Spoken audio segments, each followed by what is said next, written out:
নমস্কাৰ সকলোকে। মোৰ নাম জ্যোতিৰাজ দাস মোৰ নাম ৱাকিল খান আৰু আমি আসাম এগ্ৰিকালচাৰেল ইউনিভাৰ্চিটিৰ 4th ছেমিষ্টাৰ ষ্টুডেণ্ট। আৰু আজিৰ আমাৰ এই ভিডিঅ'টো বনোৱাৰ মূল উদ্দেশ্য হৈছে যে AAUCET এক্সামিনেশ্যনৰ প্ৰিপাৰেশ্যন ষ্ট্ৰেটেজিটো কেনেকুৱা হ'ব লাগে নাইবা কেনেকৈ প্ৰিপেয়াৰ কৰিব লাগে আমি আজিৰ ভিডিঅ'টোৰ দ্বাৰা আপোনালোকক জনাম।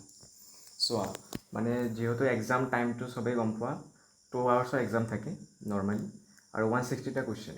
লাইক তুমি পাৰ কুৱেশ্যনত 1 মিনিটো পোৱা নাই।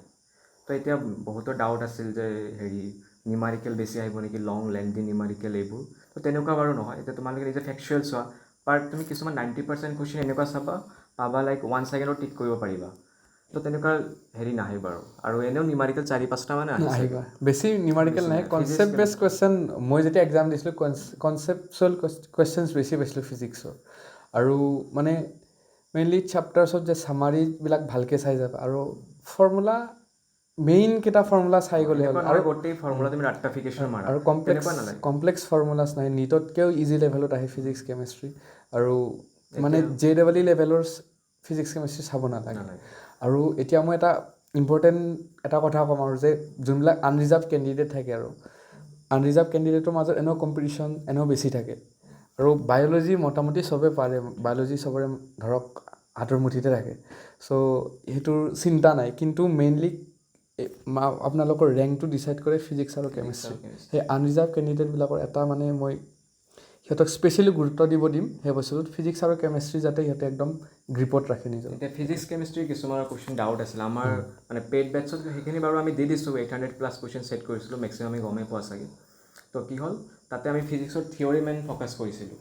তো তেনেকুৱা মানে এনেকুৱা নাই যে নিউমাৰিকেল আছে। এতিয়া চোৱা, নিউমাৰিকেল আহিলেও এনেকুৱা নহয় নিটৰ নিচিনা লাইক 2 ষ্টেপ ওলা নিউমাৰিকেল কেতিয়াও নাহে যে এইটো ওলোৱা দেন নেক্সট এইটো ভেলু তোমাক ওলাব আহিলে ফাৰ্ষ্ট এনেকুৱা লিটাৰেলি তোমাৰ এনেকুৱা কুৱেশ্যন আহিব যে SI ইউনিট অফ ফ'ৰ্চ, এনেকুৱা কুৱেশ্যনো পাইছোঁ আমি। তুমি মানে লাইক কুৱেশ্যন চাই কিছুমানে হাঁহি দিবা, ৱাও ইমান ইজি। আৰু ষ্টেণ্ডাৰ্ড ইমান কুৱেশ্যনৰ ষ্টেণ্ডাৰ্ড ইমান মেইনটেইন নহয় বাৰু সঁচা যিটো। তো তোমালোকে লাইক ডাউটছত আছিলা যে কেনেকুৱা। আৰু এটা কথা, চল্ট এনালাইচিছ এনেকুৱা ৰিডিউচ চিলেবাছ আছিল।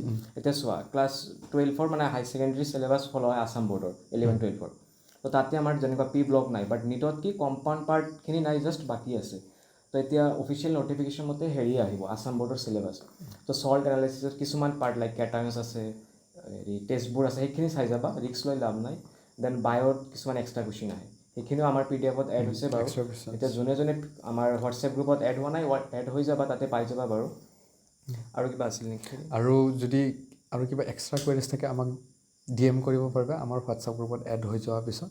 আমাৰ এডমিনছ আছে 4জন, তোমালোকে মেছেজ কৰিব পাৰিবা। আৰু ফিজিক্সৰ মোক মানে সুধিছিল ষ্টুডেণ্টে, ৰ'টেটৰী ম'শ্যন বহুতেই হাৰ্ড পায়। আমি নিজে হাৰ্ড পাইছিলোঁ নিটৰ টাইমত, আমি মোটামুটি মানে স্কিপেই কৰিছিলোঁ এনেকুৱা টাইপ মেক্সিমাম পাৰ্ট। কিন্তু ৰ'টেটৰী ম'শ্যনৰো ইজি কুৱেশ্যনছে আহে AUCET, চ' ইমান চিন্তা কৰিব লগা নাই। আৰু চোৱা, আৰু এটা মানে ইম্পৰ্টেণ্ট এইটো ভিডিঅ'টোৰ কাৰণে মানে ষ্ট্ৰেটেজিটো কেনেকুৱা হ'ব পাৰে। চবেইতো পঢ়ি আছা, লাইক বেলেগ থাকে। তো মই কি ক'ম, ছাজেষ্ট কৰিম, য'ৰ পৰাই কুৱেশ্যনছ ছল্ভ কৰি আছা তোমালোকে এতিয়া তোমাৰ মেক্সিমামৰ কয় দাদা 1 শ্বট চাম নেকি। ঠিক আছে, কিছুমানৰ কাৰণে হেল্পফুল হ'ব, বাট কিছুমানৰ কাৰণে আকৌ প্ৰব্লেম। 1 শ্বট চাই কিনেও লাভ নাই।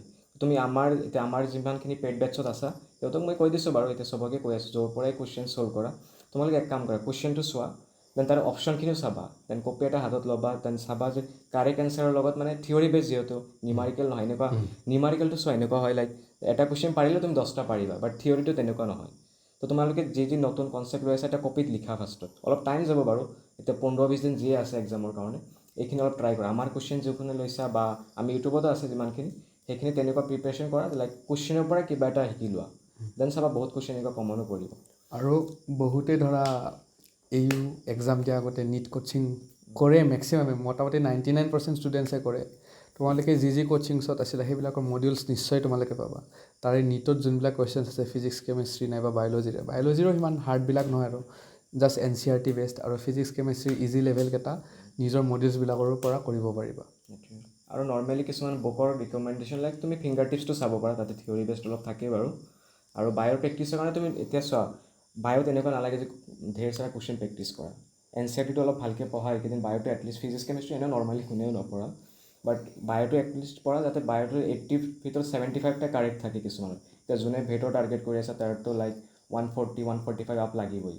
মানে এইবাৰ অলপ কম্পিটিশ্যনো বেছি আছে বাৰু ঠিক আছে তথাপি আমি যিমান পাৰোঁ হেল্প কৰি যাম তোমালোকে এইকেইদিন পঢ়ি থাকা আজিৰ ভিডিঅ'টোত আমাৰ ইমানলৈকে আছিল আৰু আমাৰ ভিডিঅ'টো চাই যদি ভাল পালে আমাৰ ভিডিঅ'টো লাইক কৰি দিব আৰু এপিয়াৰিং কেণ্ডিডেটছবিলাকৰ মাজত শ্বেয়াৰ কৰি দিব ধন্যবাদ